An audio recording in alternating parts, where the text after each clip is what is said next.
Hello viewers, welcome back to another pickups video. This is for the rest of February, and I think I'm going to stop now picking stuff up because I'm running a bit low on funds. But this is what I picked up in February. I've done quite a lot, and I've taken advantage of sales that were going on at the end of last month at some places, and being relatively cheeky as well on our version of eBay here in the Netherlands. But right, let's start with this. I'm quite happy to get this one. This is like my first actual DS game, normal DS game. Because I used to have some, but I got rid of them all because I had an R4 card and didn't see point. And now that I'm starting to properly collect for the system now, I wanted this after playing it on the R4 card. And that is Resident Evil, Deadly Silence. Game complete in box with manual and like everything. What to say about this? It's a remake of the first Resident Evil game. Apart from now, you can have like group play as well through the wireless system on it, and also you've got like the DS mode of gameplay as well, which use the DS stylus to do puzzles and stuff like, which I think is a lot better. I find that that's like a good way of using like the DS technology. And also, like, occasionally you go into rooms and then the zombies and all you've got is your knife, and then you just have to knife zombies away with your DS stylus again.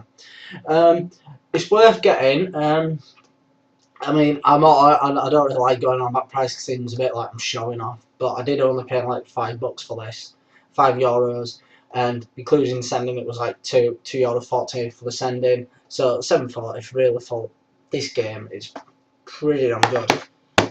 I picked this one up off Marktplaats. A guy lived close by and we were getting rid of it, and I've been wanting to get it for a while. One, it's a Sega game, and two, it's something that I've been interested in getting. And this is going to be decide on whether I'm going to buy a Wii U or not either, because the sequel's coming out for that. You already know what it is from me saying that. So let's get it on. Bayonetta for the PS3 here. Came very good condition again. Paid £5 for this. With this, it's a hack and slash in the vein of Devil May Cry. Apart from that, has that the Platinum Studios feel of going over the top with everything, because that's what Platinum Studios did and still do, is go over the top in games. So Bayonetta on it's got a good combo system. You only use the triangle and circle button really for combos, and you can unlock all new techniques. And the thing is, I actually believe that Bayonetta is a bit of an nymphomaniac. She's obsessed with just being as, without being like off cuff, she's very rude in this. I mean, rude as in a raunchy way, and does it quite well actually. But yeah, that's Bayonetta for the PS3. I picked up 3 Wii games because they're having a sale on pre-owned games at our local video game shop, Game Mania. It's like one of our big chains, like Game is in UK or GameStop in America. Apart from Game Mania is a lot better. We also have Nedgame, but Nedgame I find a bit pricey. Each one of these was €5 a piece, and they're having one where you buy 2 and you get your third one free. So let's start off with this one, and there was a bit of a theme here. The Conjurer for the Wii game. I got the special edition because it was the same price as the normal, and it comes with like a book, and then you got your game. It came complete and everything, so worth picking up. This is a first person shooter. Third person shooters on the Wii tend to be overlooked as bad because of the controls, because you have to use the Wiimote. This, on the other hand, I really like. I think it works very well. Did a very good job of it on this, so it wasn't too bad. Again, though, the problem that I do have is the controls as well, because sometimes you want to turn, and you've got your gun there and you're controlling that with the Wiimote. So your arm just goes off to one side, even though you want to turn. It delays a bit with that, so I find that a bit frustrating. What I like about it, though, is like it's got like a nice little element of exploration in it. I mean, it is linear still, but there's a lot of exploration, and it's very interesting. The way that it looks and feels is very good, and it's very well done for the Wii, to be honest. So I'm very impressed with that, seeing as I took a hit on that anyway. This one is House of the Dead Overkill. This also has been released on the PS3, I believe, on the marketplace for compatible with PlayStation Move. This is the most over-the-top gun game on the Wii ever, and this is like one of the prime examples of saying, no, the Wii isn't just for children. You have games like this. This game has got some pretty foul language in it, and it is swearing for the sake of swearing. But the thing that I liked about this is the characters in it are just so naff.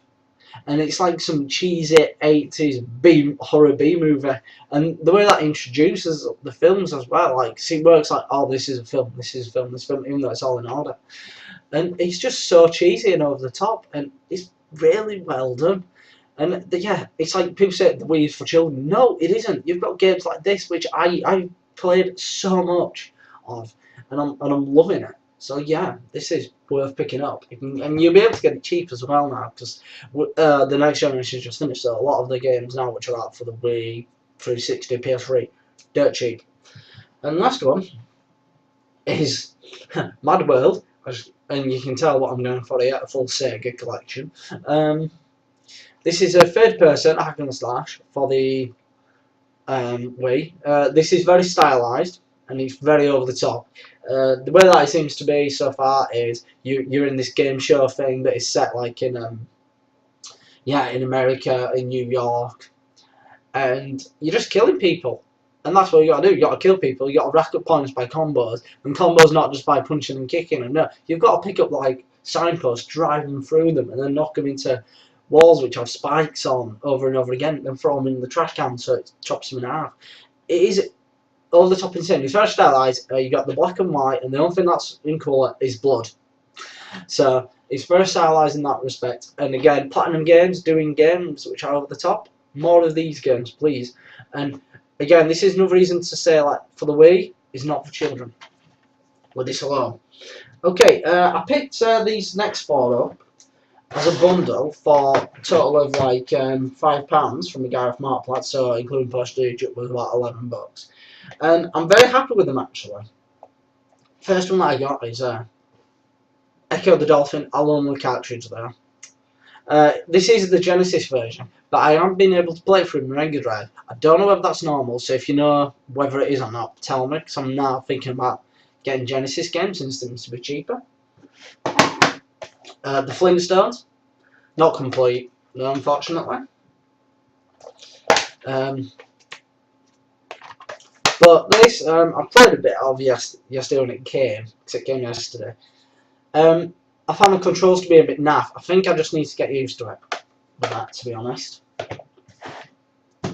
Okay, the next one is Tiny Toon. There is a little bit of damage on the case there with the sleeve, but I'm not bothered about that. And it has got the manual, but the front cover of the manual is gone.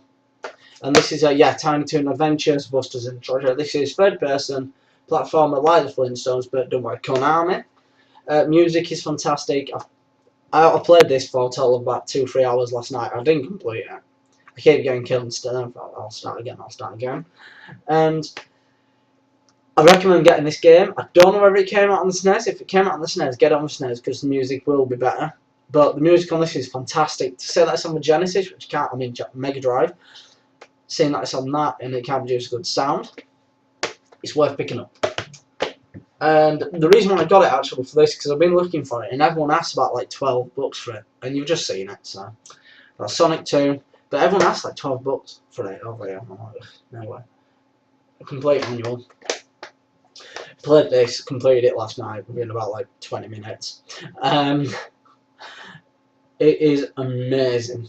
I love this game so much. I don't believe that it's the best. Some people say that this is the best. I would still believe that Sonic 3 is the best, just because of the graphical fidelity and the fact that it's longer. And the platforming is the same. Some people say the platforming is not as good on Sonic 3, but I believe it's exactly the same as Sonic 2. So the platforming aspects are the same.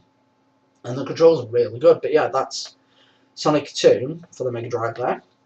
Or Genesis, wherever you live in.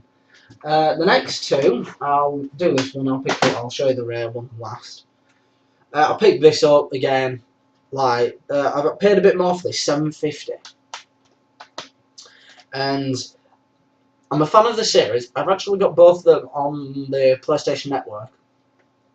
And since they got taken over by Square Enix, got released on PlayStation Network. And now I'm hoping that they make a new game. The same style, but for the newer consoles. Because I reckon it'll be amazing. And doing multiplayer as well. Do it on PC. And like, you know, you could probably get away with it on the 3DS as well, to be honest. But that's Fear Effect.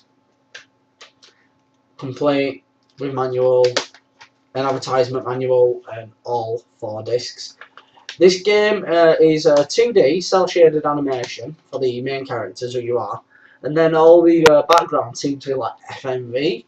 So the way that works is very good. The controls can be a bit off, but the unique feature about this is you don't have a health bar, you have a fear meter. So if you go about it really slow, you know, you pick people off quietly, you don't get it, then your fear meter will stay quite high. But if you end up like run, you know, you think, oh, I'll run and gun it, you'll end up getting killed straight away. I mean, it's brutally difficult, is this. You don't get killed straight away because your character will get anxious, scared, afterwards, sort of thing. And yeah, it says here featuring motion FX technology, but yeah, it's a beautiful, beautiful game. And number 2 is equally as good. This I have never completed. I might get on the second disc maximum, but I always get stuck because it's so difficult. The level of difficulty on this is insane, and you can't change it either, which is a bit annoying. And that brings me on to my last game. I'm a bit annoyed that it's not complete, but if it was, I wouldn't have got it for the price that I did. I paid a total of $10 for this, and I was quite willing to do that because it didn't have the manuals. But yeah, this is The Legend of Dragoon. Apparently one of the best RPGs on the system. But I've put about an hour into it, and I haven't really got into it yet, so I'm not 100% sure. I might end up selling this on, because I'm not 100% on it. But again, I'm going to put more time into it. And again, I got this reasonably cheap. Okay, so that's my pickups for February, and probably I won't be getting out really in March. I'm not planning on anywhere. Again, thank you for subscribing. Thank you for watching. If you like what you see, subscribe. Watch my other videos. I uploaded a video over there for the Japanese Dreamcast games and how you can play them and everything. So it's a bit more of an information one. But I recommend watching it nonetheless. And yep, I've been Andrew Smith, aka Bullet Marv. Thank you.